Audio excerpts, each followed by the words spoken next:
አንዳንድ ችግር የለም ሲበዛ ፎቢያ ያለብኝ ችግር አለ። ጤና ይስጥልኝ። ሄሎ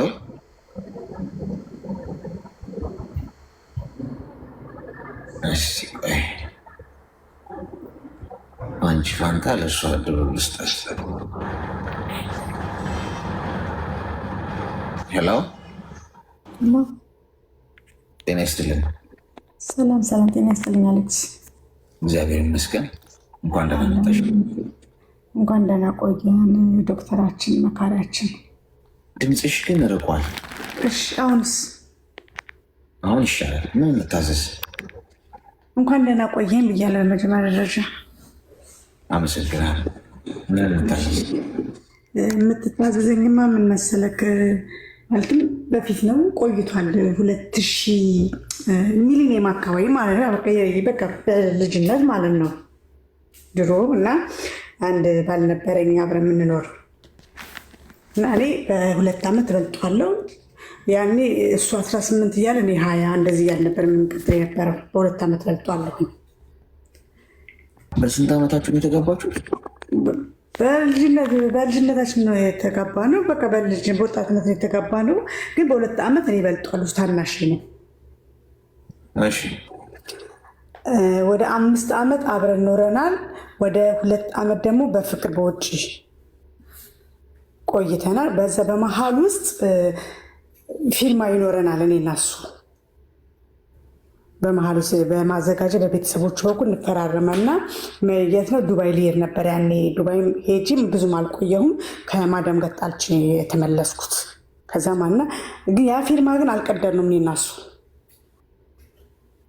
እየሰማይን አሌክሲ? አልቀደርንም እንዳለን ፊልማችን ቁጭ ብሏል። ከዛ በመሀል ከዱባይ ያልተመቸኝ ከማዳም ጋር ያኔ ገና ፍሬሽ ነኝ፣ ገና የመጀመሪያን አረብ ሀገር አላውቀውም። እና በቃ ስራ በምታዘኝ ሰዓት እንዴት ልሰራ ወይ አረብ ሀገር የምመጣው ነገር ብዬ እንትን ብዬ የጠፋሁኝ ውጭ ስወጣ ምናምን እያያዘች እያመጣችኝ ተደባደብን የመጣሁት።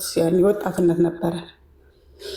ከዛ ባለ ስመጣ ከተከራየንበት ቤት ቤተሰቦቹ ቤት ገብቷል። ብቻውን ስለሆነ እሱ ያ ፊርማ አልቀደምንም። ከዛ ብርን በመሀል ጨረሰ ማለት በፊት በሚያስተዳድረኝ ሰዓት ያው ሀብታም ነው፣ የሆነ ገቢ ያለ ከአሜሪካ የሚመጣለት ነገር ነበረው። በዛ ነው የሚያስተዳድረኝ። ያ ነገር ተቋረጠበት በመሀል።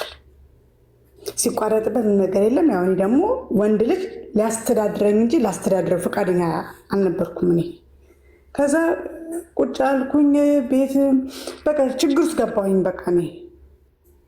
ከዛ ስራና ውጣና ምናምን ስለው ስራ እየዋልኩኝ ነው እየመጣሁ እያለ እየሄደ መጠን አንተን አላስተዳድርህም፣ በቃ እኔ አንተን አላስተዳድርህም፣ ጊዜን እንዳታቃጥልብኝ፣ እኔ በጣም ብዙ ፈላጊ አለኝ፣ ሌላ ሰው ፈልጋለሁ፣ እንገለዋለሁ ስለው ተረጋጊ ምናምን ይላል። ከዛ በመሀል አልፈልግም ምናምን ፊልማ እንደውም ቅደድልኝ፣ እኔ አልፈልግም ከአንተ ጋር መቀጠል አልኩ ስለው አጋጣሚ የፊልማ የማዘጋጃችን ፊት ለፊት ነበረ፣ ብፌ ላይ ቁጭ ብሎ ነበረ። ይሄ ነው ሁሌ ችግርሽ፣ ይሄ ነው ሁሌ እንድቀድሽ የምታደርጊው ይልና እዛው ይቀደዋል። ግን ስማችን ግን የታለ መዘጋጃ ያለ ስማችን የተፈራረምንበት በህጋዊ ስለሆነ ይሄኛን የሰርቲፊኬት ሲቀደው ምንም አላልኩም። ከዛ በዛ ተጣላን፣ ወጣ። ከዛ በሌላ ጊዜ ሆነ ስራ ያገኝና ስራ አግኝቻለሁ ልምጣ ወይ ሲል ስራ ካለው ኪና አልኩት። ስራ ካለ ብር ካለና እቀበልሃለሁ አልኩት። ብር ከሌለ ግን ልትግጠኝም ልግጥም አልችልም አልኩት። ስለዚህ አልኩት ልክ ብር ሲይዝ ይመጣል አብረን እንቀጥል ምናምን ሲል እኔ በፍጹም ያልቀጥልም በቃ ቋሚ ስራ ከሌለ አልኩት። በመሀል ተነስቼ የት ሄዳለሁ? ኩዌት ገባሁኝ እኔ።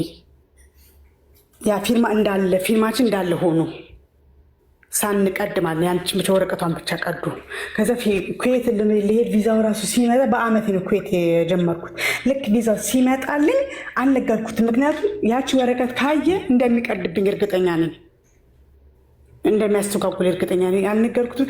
ከገባው በኋላ ኩዌት ከገባው በኋላ ማለት ይመጣል እኔ ጋ አብረን እንሁን ይለኛል። እኔ ብር የለህም እንደ በፊት ልታስተዳድረኝ አትችልም። ስለዚህ እኔ ደግሞ መልኬን ማጣት የለብኝም መቀጠል ነው። እኔ እናንተ መለየት አለብን። ምክንያቱም እኔ ወንድ ልጅ ተኝቶ እኔ ማስተዳደር ምን ጉዳይ የለኝ ማለት ይቅርታ አድርግልኝ። እዚህ ጋር ያመኛል ሁላ ማለት ጅኒ ሁሉ የሚነሳብኝ ወንድ ልጅ ከኔ ከበላ ገባ። ከዛ እንደዛ ተባለ። ልክ ኩዌት ከገባው በኋላ በ2 ወር ምናምን ደወልኩ ዝም ብዬ ቀጥታ። ያኔ ኢሞ የሚያናቅም ዋትሳፕ ማናቅም መቼ ነው 2004 2003 አካባቢ ላይ 2003 ምናምን። ከዛ ደወልኩ ዝም ብዬ ደወልኩት እንዳቀልድ ዝም ብዬ ስደወል ኩዌት መግባቴ ምናምን ነገር ነገርኩት። ስነግረው እሱ በቀጥታ መደወል ሲጀምር ስራ አለህ ምናምን ሰው እሱ በመሀል እንትን ጀመረ። ጂፕሰም ስራ ኮንትራት መያዝ ጀመረ። ኮንትራት እያያዘ ምናምን መስራት ማለት ምክንያቱም እኔ እዛ ጋር ውሻ ስላደረጉ ልጁን ጠንካራ አደረግኩት። ገባ ቁጭ ብሎ በእኔ እጅ እየፈለገ እኔ ተፍተፍ ብዬ እያመጣው ማበላ ቢሆን ኖሮ እድሜ ልኩንም አይጠነክርም፣ ዛሬ ያለበት ደረጃም አይደርስም ነበር ይሄ ልጅ። ከዛ ሲደውል ምን ፈልገህ ደወልክ ምናምን ብለዋል። በቃ በራሴ ሰዓት ደግሞ በቀጥታ ሲደውል ምን ፈልገህ ደወልክ እንዳትደውል ሁለተኛ እኔ ጋር ምናምን ነገር እለዋለሁ። ከዛ እንደዛ ያልኩ ኮንትራትን ጨርሼ መጣሁኝ። ከመጣሁ በኋላ እኔ ከሌላ ጋር እንትን አልኩኝ የሆነ ጀማምርኩ። ገባ ጀማምሬ ከሌላ አረገዝኩኝ። እኔ በማረገዝ ሰዓት ነገርኩት። እንደዚህ እርጉዝ ነኝ እንደዚህ ማንኛውም ስል እንደዚህ ታውቀዋለህ ያኔ ተከራይተን በምንኖርበት ሰፈር ላይ ምናምን ነገር አንድ አካባቢ ምናምን ነገር ነገርኩት። ከዛ ኦኬ ምናምን ነገርና ከዛ ይሄኛ ደግሞ የልጅ አባት ይቀናል። ይሄ ስልክ ምናምን በቃ በጣም ኮምፕሌክሳም ነው። በቃ ሁሌ ደርቢ ነን። ይሄኛው ይደውልልኛል። ይሄኛው ይደውልልኝና ፊርማ አልቀደንም ብያለሁ። እንደዛ ሰዓትም እስካሁን ድረስ ፊርማ አለች። እስካሁን ድረስ ፊርማ አልቀደንም። ማዘጋጃ ቤት ስማችን አለ። ከዛ በኋላ ይደውልና ከነ ልጅሽ ላግባሽ አለኝ። ከነ እርግዝናሽ ድጋሚ ላግባሽ ሲለኝ በፍጹም አልኩት። አሁን እዚህ ጋር ከኔ ያረገዝኩት በፍጹም አታገባኝም አልኩት። ጊዜ ከኔ የሆነ ምንድነው ያደረግሽው እስከ ማለት ሁሉ ነው የደረሰው። ምንድን ያሸተትሽኝ የሆነ ነገር አሽተተሽኛል እስከ ማለት ሁሉ ነው የደረሰው። በቃ ከኔ ሁሉ ሊፋታ ምንም ፈቃደኛ አይደለም። ከዛ እንደዛ ተባለ። ተወለደች። ከዛ በኋላ እያለ በውጭ እንገናኛለን። እንደዚህ ወደ ከተማ ምናምን ነገር ይደውልኛል እና ይለኛል አብረን ሻይ ቡና ብለን ምናምን ነገር እንለያለን። ቤተሰቦቹ እኔም ብቻ ነው የሚያውቁኝ። የእሱ ቤተሰቦች ከኔ በኋላ ሌላ ሴት እንደያዘ አሁን ቢያንስ የዛሬ 4 እና 5 ዓመት ነው ሴት የያዘው ያገባው እንደያዘ አያውቁም። እኔም ብቻ ነው የሚያውቁ ቤተሰቦቹ። ከዛ በኋላ እንገናኛለን ምናምን ነገር በመሀል ዲቪ ደርሷል። ሄደ ዲቪ ሞላል። ዲቪ ደርሰውና አሜሪካን ሲገባ እሱ በገባ በ6 ወር መሰል ወይ እኔ ቀደምኩት ወይ እሱ ቀደመኝ ይሆን እኔ ብሄሩት ገባሁ። ልጄን በ2-3 ዓመት እኔ ብሄሩት ገባሁ። ከገባሁ በኋላ አጋጣሚ ፌስቡክ ላይ ያገኘሁት እኔ ፌስቡክ ላይ አግኝቼው ያኔ ገና ፌስቡክ እንደከፈትኩ ነው ገና እንደገባሁ ነው ወደ በወሬ ማለት ነው ብሄሩት እንደገባሁ። ፕሮፋይልም የለኝም። ስሜ ያው ጄሪ ነው። እሱ ግን በየርሱ ነው የሚያውቀው፣ በጄሪ አያውቀውም። ከዛ አዳረኩት፣ ጠየኩት፣ መለሰልኝ። በሜሴንጀር ገባሁኝ፣ አወራሁት። በአወራሬ ብቻ ሊሞኔን አወቀኝ። ፕሮፋይል ሳያውቅ በአወራሬ በቃ በንግግሬ ብቻ በማወራው ነገር ሁላ አወቀኝ። ከዚህ ትነሽ ምናምን ነገር አለኝ። እንደዚህ ብሄሩት ነኝ ምናምን ነገር አልኩት። ከዛ ከእህቱ ጋርም ማውራት ጀመር በቫይበር ከሱ ጋር። ከዛ እህትየዋ ደግሞ በምንድን የተጣላችሁት ለምንድን ጄሪዬ አብራችሁ ማትቀጥሉት ምናምን ነገር ስትል ኖ አሁን ያለፈ ታሪክ ነው አልኳት። አሁን ያለፈ ታሪክ ነው፣ እሱ ሌላ ህይወት አለው፣ እኔም ሌላ ህይወት ውስጥ ነኝ ያለሁት ምናምን ነገር አልኳት። ከዛ በመሀል እኔም ብሄሩት ጨርሼ መጣሁ፣ ወደ ኢትዮጵያ ገባሁ። ወደ ኢትዮጵያ ከገባሁ በኋላ ደግሞ እሱ እኔ በገባ በስንተኛ ጊዜ ነው እሱ ደግሞ ኢትዮጵያ ገባ ከአሜሪካን። እዛ ሆኖ በሜሴንጀር ያወራኛል፣ ፍቅረኛ እንደያዘ በቃ ያጫውተኛል። አሪፍ ነው አግባ፣ እንደዚህ ነው፣ ብርን ግን እንደዚህ ቆጥ እንደበፊቱ እንዳትበትን ምናምን ነገር እለዋለሁ። እኔው መካሪ ሆኜ ማለት ነው። ከዛ ልክ ከገባ በኋላ ደወለልኝ እሱ ኢትዮጵያ ገብቻለሁኝ አለኝ። ከዛ ሄድኩኝ፣ ጓደኞችም ደወሉኝ። የሆነ ሰርፕራይዝ አለሽ ምናምን ነገር አሉኝ። ምንደስል መጥተዋል ከአሜሪካን ምናምን ነገር አሉኝ። እንደውም ራፐር ሁሉ ነው የመጣው ምናምን አሉኝ። ያሹፉበትን ጓደኞች። ከዛ አገኘሁት፣ እንኳን ደህና መጣ ምናምን ነገር አልኩት። ስለ ፊርማውም አላነሳሁበትም፣ ምንም ነገር ያልኩት ነገር የለም። ዝም ተባባልን። በስንተኛው ጊዜ በ1 በ2 ዓመቱ ለእህቱ ደወልኩላት። ስሚ አልኳት፣ ቤዛ ነው ስማ፣ ስሚ ቤዛ አልኳት፣ አብረሽ አልኳት፣ ፊርማ እንዳለ ታውቂያለሽ አልኳት። አዎ ፊርማዬን እስካልቀደደ ድረስ አልኳት ከሚስቱ ጋር ያፈራውን ንብረት አልኳት እንደምካፈለው ወቂ አልኳት፣ እካፈለዋለሁ አልኳት። ምክንያቱም ከጋብቻ በኋላ የሚያፈራው ነው የኔና የሱ የተፈራረምንበት እንትን ነው። ግን ንገሩ የት ነው ያለው ስላት ገዳም ሄዷል አለች። አስረግጠሽ ንገሩ አልኳት። ይህን ነገር በኋላ እንዳያዝን በኔ አልኳት። ፊርሜን ይቅደድልኝ አልኳት። መጥቶ ማዘጋጃ ቤት ሄጄ ስጠይቅ እንደዚህ ፊርማ ነበር እንትን አምጪ ብለው ነበረ ይሄ ወረቀቱን። እዛ ገና በፍለጋ ያው የትም ቦታ ሲል ያው በእጅ ነው የምትሄደው። በእጅ ከሄድክ ጎልጉሎ ነው የሚያወጡት ፋይልህን። ይሄ ግልጽና ግልጽ ነገር ነው። ከዛ እንደዛ ስላት እሺ እነግረዋለሁ ምናምን ጋር በዛ ተረሳሳ፣ ዝም ተባባለ። በስንት ዓመት በኋላ ቴሌግራም ላይ ሀይ አልኩት እኔ ራሴ። አሁን በቅርብ የዛሬ ስንት ወር መሰለኝ የዛሬ 4 ወር ሀይ አልኩት ቴሌግራም ላይ። ፕሮፋይልን አጠፋሁት፣ ስቶሪ ላይ ያለውን ቴሌግራም ላይ እንዳለ አጠፋፋሁት፣ እንዳያቀኝ ብዬ አጠፋፋሁት። ያለው ተኝቼ ብቻ ፊቴ አይታይም፣ አልጋ ተኝቼ ብቻ ስቶሪ ላይ ያረኩትን ብቻ ነው ያረኩት። ከዛ አወራ። መጀመሪያ አላወራኝ ማን ልበል ነው እያለ እንትን ሲል አታውቀኝም፣ አውራኝ እኮ ካላወቅኩሽ ወይ ካላወቅኩ እንዴት ምናምን ነገር እያለ እንትን ሲል ፖስቶ ላይ ሲገባ እኔ መሆን ያወቀ በመተኛ ባስተኝ እሱ ገና በአረማመድ ሁሉ ነው የሚያውቀው ተኝቶ ገና በቴክስት ነው የሚያውቀው። ከዛ ሰላም አልኩት ምናምን እንዴት ነው ወለድክ እንዴ ምናምን ነገር አልኩት። አዎ ወለድኩኝ እኮ ምናምን ነገር አለኝ። የስንት ዓመት ልጅ አለ ስለው የ4 ዓመት ልጅ ምናምን። እና ሚስት እንዴት ናት የት ናት ያለችው ስለው እዚሁ ናት ያለችው የአሜሪካን ማለት እዚሁ ናት ያለችው ትሄዳለች ትመጣለን በአመት ምናምን ነገር አለኝ። ኦኬ እሺ ምናምን ግን አለ እዚህ ጋር ማስጠንቀቂያ ሰጠኝ። ጄሪ አለኝ ሚስቴ አለኝ ከዚህ በፊት ትዳር እንዳለኝ አታውቅም አለ፣ ህይወት እንደነበረኝ አታውቅም አለ። ግን አደራሽን ቲክቶክ ላይ ብታገኛት ከአብርሃም ጋር ህይወት አለኝ እንዳትያት አለኝ። ምን አስፈራህ አልኩት። ለምን ትፈራለህ አልኩት። ህይወቴን የሚበጠበጠው አለኝ። ኦኬ እንደዚህ ነው ነገሩ፣ ድብብቅ ነገር ነው እንዳልኩት። ስለጊዜ በቃ አታውቅም፣ በፍጹም አታውቅም አለኝ። እኔ ኮሜንት እንኳን እዛ ጋር ሲሰጡኝ እንኳን ቆንጆ ምናምን ሲሉኝ እንኳን እደልተዋለሁኝ እንዳታየ ነገር አላለ። በጣም ኮምፕሌክሳም ነገር ናት አለኝ ማለትና አሌክስ እና እዚህ ጋር ያላችሁ ጀማዎች ምን ልላችሁ እንደሆነ ታውቃላችሁ? አሁን እኔ ያው ሴት ልጅ ተንኮለኛ ናት። አንዳንዴ እንደዚህ ያላሰብከውን ሲያሳስበው ወደ ተንኮል የምትሄድ አሌክስዬ። ምክንያቱም እዚህ ጋር ሚስቱን አላቃትም ምንቱን አላቃትም፣ ግን እሱ ገና ለገና ሚስቴን ታገኛትና ህይወት አለው ትላለች። እኔ አሁን ከማዘጋጃ ቤት ያንን ፊርሜን ላውጣ ብል ከሚስቱ ጋር ይበጣበጣል፣ እርግጠኛ ነኝ የምናገረው። ግን አሁን ምንድን ነው እያልክ ያለስ ተንኮል ሳስብ ይሄ ልጅ ኢትዮጵያ ስገባ መረጃዎችን ሰበስባለሁ አልኩኝ። ከማዘጋጃ ቤትም በእጅም ሄጅም ቢሆንም በምንም ሄጅም ቢሆን የሻይም ብዬም ቢሆን ከማዘጋጃ ሰበስብና በቃ የሆነ መቼም የምታስበው ነገር ብዙ ነው። ምክንያቱም ያላሰብኩትን ነገር ያሳሰበኝ እንዳትነግሪያት አደራ ነው ያለኝ። በቃ አደራ እየደወለ ሁሉ እያወራኝ ሁሉ 2 ቀን ሙሉ ይደውልኛል፣ ሴላም ይለኛል፣ ከፍ ይለኛል። ምን አዲስ ነገር አለ አንቺ ጋር ስሪ፣ ጠንክሪ፣ እንደዚህ ነው እያለ በቴክስቱ ሌላው ቴክስታች ሁሉ ማስረጃ ይኖረኛል። ሚስቱን ባሳያት ያወራንበት ተንኮል ባስብ የተጻጻፍንበት ቴክስታችን ሁላ አለ ማለትና አሁን እኔ ምንድን ነው ያሰብኩት ኢትዮጵያ ስገባ ፊርማውን ሳሰባስብ የመጀመሪያ መረጃ አውጥቼ ካወጣው በኋላ መረጃ ወይ የሻይ ትላለክ ወይ የሆነ ዱብ በል ወይም ለሚስት አሳያታለሁ እለዋለሁ። ግድ ነው ህይወቱ እንዳይበላሽበት ሲል የጠየቁትን ብል ሊያመጣ ይችላል። ምክንያቱም የትዳር ነው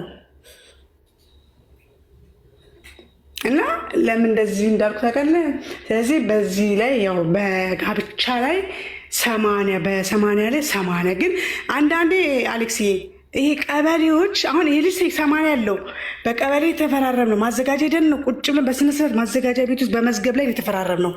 ግን እዛ ጋር ሄዶ ግን ሲፈራረም ግን አፈራረሙት ውሻት ነው። እዚህ ጋር ወንድ ልጅ ፎቶ ለጥፋሉ እስከ 15 ቀን ትዳር ከሌላቸው ተብሎ ያንቺ ነው የሱ ይለጠፋ በየቀበሌ ውሻት የትም ቦታ ያፈራርማሉ። እንደዚህ ቢሆን ይሄ ልጅ ተቃዋሚ ባይመጣ ኖሮ ፎቶ መቼ ሳይለጠፍ ከፎቶ ቀርቶ አያውቅም። እና ይሄን ነው የምለው እንግዲህ ይሄ ነው ልክ ላይፍ እና ምንድን ነው እስቲ የምትለው አሌክስዬ? እና የሆነ በቃ መረጃን ብቻ አሰባስቤ ብቻ በቃ እሱ ጋር ልክ እጄ ላይ ሲይዘው በቃ ልክ የፊልማዬን አውጥቼ ልክ እጄ ላይ ሲይዘው ያኔ ከእሱ ጋር ፋይት ከፍታለሁ። ቁጭ ትላለህ ወይስ ለሚስት ላሳይ? በቃ አለቀ። እኔ ሳውዲ አረቢያ። እሺ ሲሚዩ ታሪክና አዳምጭ። እሺ አንደኛ ነገር ትዳር በልብ ነው እንጂ በወረቀት አይደለም። እና ይሄ የተፈራረማችሁት ወረቀት ልባችሁ ውስጥ ፍቅር ከሌለና መተሳሰብ ከሌለ፣ አብሮነት አንድነት ከሌለ ተራ ወረቀት አድርገሽ ቁጠሩ። ምክንያቱም ሰው ከሀገር ውጭ ለመውጣት ሲል ለፊልምም ለድራማም ለትወናም ሲል ሊፈራረም ይችላል። ወረቀት አስፈላጊ ነው፣ የህግ ማሰሪያ ነው። ግን ልብ ውስጥ ያ ህይወት ከሌለ ፋይዳ ቢስ ነው። ኢቨን አንቺ እሱ በሌለበት ፍርድ ቤት ሄደሽ ፍቺ ብትጠይቂ እሱ እንደሌለ ቢረጋገጥ ቀጠሮ ተሰጥቶት ደጋግሞ ባይመጣ ፍርድ ቤቱ ያጸድቅልሻል ፍቺሽን። ገብቶሻል? ትተሽ የሚሄድ መብት አለሽ ማለት ነው። ከሄደ ነው አንድ ሰው በቃ የራሱን ህይወት ከመሰረተ መተው ማለት ከነ ምናምኑ ነው። ሰው መተው ባይዘ ስትተዉ ከነ ምናምኑ በቃ ማለት ኢቨን ከእሱ የሚገባሽ ነገር እንኳን ቢኖር ይቅርብሽ፣ በአፍንጫሽ ይውጣ፣ መቶም አይጠቅምሽ። ጥቅም ራሱ ቢኖር ይሄ የሚስትነት ይገባኛል ንብረት አቶታል ሚዩት አድርጊ፣ ስልኩን አስቀምጮሽ። በቃ አሰማንሽ ከዋል። አሁን ደግሞ ስሚያ፣ አሁን ደግሞ የማዳመጥ ሰዓት ገብቶሻል። ስለዚህ ይሄ ራስሽን ዋጋሽን ማወቅ መቻል ነው። ይህን የሚያደርግ ሰው ዋጋውን ያወቀ ሰው። የሚገባሽ ነገር ቢኖር እንኳን በአፍንጫ ይውጣ ከነ ምናምኑ እዛው። የማይጠቅምሽ ሰው በቃ አይጠቅምሽ። ትቶሽ ሄዷል፣ ሌላ አግብቷል፣ ተለያይታችኋል አይደለም? ድጋሚ ሄደሽ ለሚስት ታሳያለሁ ምንድን ነው? ከዛ ውጤቱ ምንድን ነው? ፋይናል እሱም ማጸፋ ለመመለስ ትሄዳል። እንዲሁ ህይወታችሁ እየተጓተተ ነው ሄድ። ምንድን ነው የተሻለው መንገድ? በቃ አንቺም የራስሽን መንገድ መርጠሻል፣ እሱም የራሱን መንገድ መርጧል።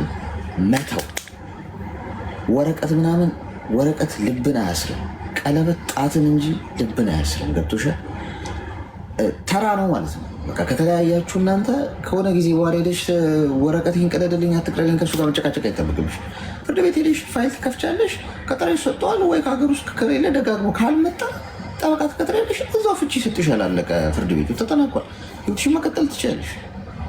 ግን የሆነ ነገር ከእሱ ጋር ያልጨረስኩት ነገር አለ ብለሽ ካሰብሽ ነው እችን የመነጋገሪያ ርዕስ አድርገሻት ቅደድልኝ አትቅደድልኝ ከእሱ ጋር ፋይት መግባትም የለብሽም።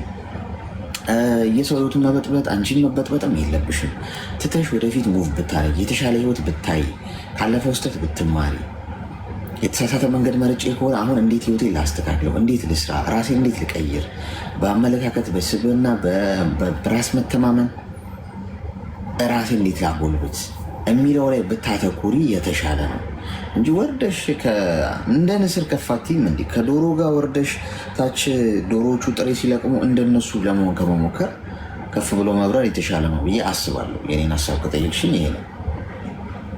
ያ እኔ መጀመሪያ እኔ የተወኩት እሱ አይደለም። እኔ አልፈልግም ያልኩት ያው አለ አይደለ እሱ በቴሌግራም ይደውልልኛል። ያው እኔ ነካካሁት። ስነካካው ሀይ ብዬ ትስለው ነው ራሱ ያው በቴሌግራም ያወራኝ።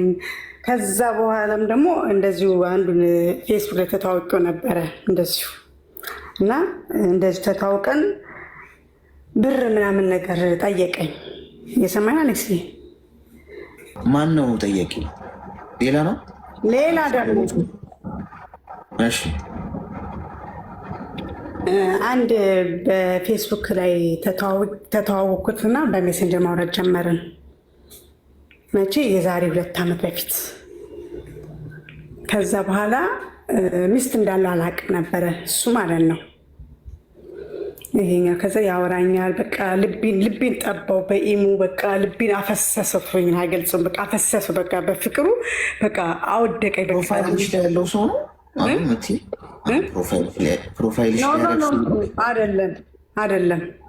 እሺ አይደለም። አይደለም ይኸውልህ፣ በፌስቡክ ነው ከልጁ ጋር የተተዋወቅ ነው። ያኛው በቃ ያኛው ታሪክ በቃ አለፈ፣ እርሰው ያኛው ታሪክ በቃ ያኛው በቃ ወጋ አርከኛል መርፌውን እርሰው በቃ ያኛው ቶ ይሄኛው ሌላን በፌስቡክ ተተዋውቀን በሜሴንጀር ማውራት ጀመርን እና በሜሴንጀር ስናወራ በቃ እንደሚወደኝ እንደሚያፈቅረኝ በቃ ያለኔ ሴት እንደሌለ በምድር ላይ ሁሉ በቃ ቶኝ ልቤን አፈሰሰው በሜሴንጀር እና እናወራለን። በቃ ሱስ ሆነብኝ ከሱ ጋር ማውራት። ሮጬ ሜሴንጀር ላይ ሮጬ ቪዲዮ ኮል ላይ ነኝ በቃ ማውራው ማለት ነው። ግን በፊት ሳልሸወር ግን አሁን የዛሬ 2 ዓመት የተሸወርኩት። ምክንያቱም የሰው ልጅ ያጋጥማል፣ ምን ጊዜ እንደምትሸወዱ አታውቁም። ከዛ በኋላ በኢሞን እናውራ ስልክ ምናምን ነገር አለኝ እና እሺ ብዬ ይሰማል አሌክስ? ይሰማል?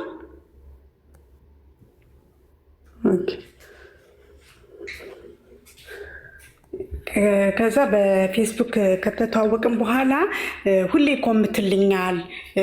በቃ ተከታይ ነው ፌስቡክ መቼ የዛሬ 2 ዓመት በፊት ጋማን። ከዛ በኋላ በሜሴንጀር ሀይ ብሎኝ ገባ። ሀይ አልኩት። ሰላም ነው ምናምን ነገር አለ። ሰላም ነው አልኩት። ከዛ በቃ እንደሚወደኝ ሊያገባኝ እንደሚፈልግ ቆንጆ ነሽ ይለኛል። በቃ የማይለኝን ጠይቀኝ አሌክስ፣ የማይለኝን ጠይቀኝ፣ የማይለኝን ጠይቀኝ። ከዛ በኋላ እሺ ምናምን ነገር ያልኩት እኔ ማወራለኝ። በቃ ሱስ ሆነብኝ ከሱ ጋር ማውራት በጣም በቃ ሱስ ሆነብኝ። ስልክ እየገባ እኮ ነው እየዘጋሁት ነው። ይቅርታ ስልክ እየገባ እየዘጋሁት ነው አሌክስ፣ ይቅርታ። ይቅርታ በቃ ስልኩን እንትን አልኩት። ይኸውልህ አሌክስ፣ ይሄ ልጅ የዛሬ 2 ዓመት ነው በፌስቡክ ነው የምንታወቀው። ኮማቼ ነው። ፖስት ባረኩ ቁጥር እሱ ጋር ይደርሳል፣ ቀጥታ አንደኛ ይደርሳል፣ ይኮምታል። ከዛ ግሩፕ ደግሞ ነበር የሜሴንጀር ግሩፕ ላይ ራሱ ቀላቅየው እሱ አይቀላቀል ቀላቅየው ነበረ እንትን የምናወራው ምናምን ነገር። ከዛ በኋላ በሜሴንጀር ለብቻዬ ደግሞ ሀይ ማለት ጀመረ። ሀይ አልኩት። ከዛ እንደሚወደኝ እንደሚያፈቅረኝ ሊያገባኝ እንደሚፈልግ ሚስት እንደሌለው ትዳር እንደሌለው ህይወት እንደሚፈልግ በቃ ተወኝ ነው። አሁን ያወራችሁትን ኮንቨርሴሽን ከነገርሽን ማደራችን ነው ጋቢ ደራርበን እንድንሰማሽ ምንድን ነው የሚለው ልነግነው እኮ። ከዛ በኋላ ከመነሻው ልጀምር ብዬ ነዋ። ከዛ ልቤን አቀለጠው በሜሴንጀር በቃ ልቤን ቅልጥ አደረገው። በቃ እንደሚወደኝ ምናምን ደግሞ በኮንፊደንስ ኦኬ ብዬ ተቀበልኩት። ከዛ በኢሞ ለምን አናወራ ተባብለን ገንጠል ብለን ከዛ ኢሞ ላይ እናወራለን፣ ቴሌግራም እናወራለን ምናምን ነገር። ከዛ በቃ ግን ሚስት የለህም ብለዋል። ኧረ የለኝም ይለኛል። በፊት ያልተሸወርኩት እኮ አሁን ተሸወርኩ እያልኩ ያሉት። ምክንያቱም ሰው ልጅ ምን ሰዓት እንደሚሸውድ አይታወቅም እኮ አሌክስዬ። ከዛ በኋላ ሚስት የለኝም ምናምን ይለኛል። ማታ ያወራኛል። ምን ሰዓት ነው የምጠረጥር ሚስት አለው ብዬ እንዴት ልጠረጥሩ ይችላለሁኝ? በቪዲዮ ያወራኛል። ሌሊት 5 ሰዓት ላይ በፈለኩበት ሰዓት ላይ ስደውል ያወራኛል። ልብስ ስተኩስ በቃ ተወኝ ነው። የት ነሽ? አረብ ሀገር መሆኔን እያወቀ የት ነሽ ይለኛል። አረብ ሀገር መሆኔን እያወቀ። ከዛ በኋላ የሆነ ችግር አወራብኝ። ብር ነገር እፈልጋለሁ ምናምን ሲለኝ እጄ ላይ ደግሞ ትንሽ የተወሰነች ብር ነበረ። ስንት ብር? ወደ 65,000 ብር ምናምን ነበረች። ትንሽ ብር ነበረች። ኧረ እባክህ ለምንድን ነው አልኩት። እናቴ ታማብኛለች። ለካ ሚስቱ ልትወልድ ምጥ ላይ ገብታለች። ለካ ለሚስቱ ነው ለካ። ከዛ እኔ እህትም ርጅቅ አድርጌ ሀብታሟ እህትክ 65,000 ብር ለሱ እንካ። ከዛ እናት ተሻላት? አዎ ተሽሏታል፣ አሁን ደህና ናት ምናምን ነገረኝ። ከዛ ህፃን ልጅ ሲያለቅስ ማነው ህፃን ልጅ እላለሁ። የሲስተር ልጆች ናቸው ይለኛል። የሲስተር ልጆች ናቸው። እሺ ያልኩኝ በቃ ቢያንስ በ2 በ3 ወር 30,000 40,000 ልክለታለሁኝ። በቃ እሱ እንደሚወድኝ እንደሚያፈቅር በቃ ከኔ ውጭ እንደማይፈልግ ወይም ደግሞ ባላገኘው በቃ ልቤን የሚያሳርፍልኝ ውሃ አጣጭን አገኘሁኝ። በቃ ከዚህ በኋላ የምን መንዘላዘል ነው የምን እድሜ ማቃጠል ነው ብዬ እኔ ደግሞ በቃ ደስ ብሎኛል። ገባ አሌክስዬ። ከዛ እጅሬ ለካ ብሬ ነው ለካ የሚበላ እንደ በቴሌግራም እኔ በምን ነበር በቃ አለበኝ አይገልጽም አሌክስዬ። እንደ ቆዳዬን አስቀረኝ። ከዛ በኋላ የማይመጣ የለም አገር የገባው ለእረፍት ክረምት ላይ የዛሬ ዓመት ሐምሌ ላይ ሀገሬ ስገባ እንደምገባ ምናምን ነገር ነገርኩት። ሰርፕራይዝ ነው እንጂ ማድረግ አልኩት። ሰርፕራይዝ ነው እንግዲህ ማድረግ ስመጣ አልኩት ኖ ሳትነግሪኝ እንዳትመጪ አለኝ። ለምን አልኩት። ሳትነግሪኝ እንዳትመጪ ኤርፖርት እንድቀበልሽ።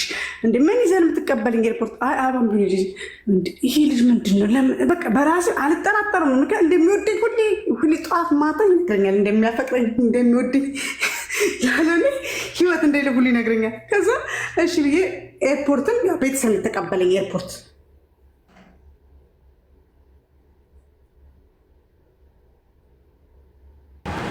ምን ተፈጠረ?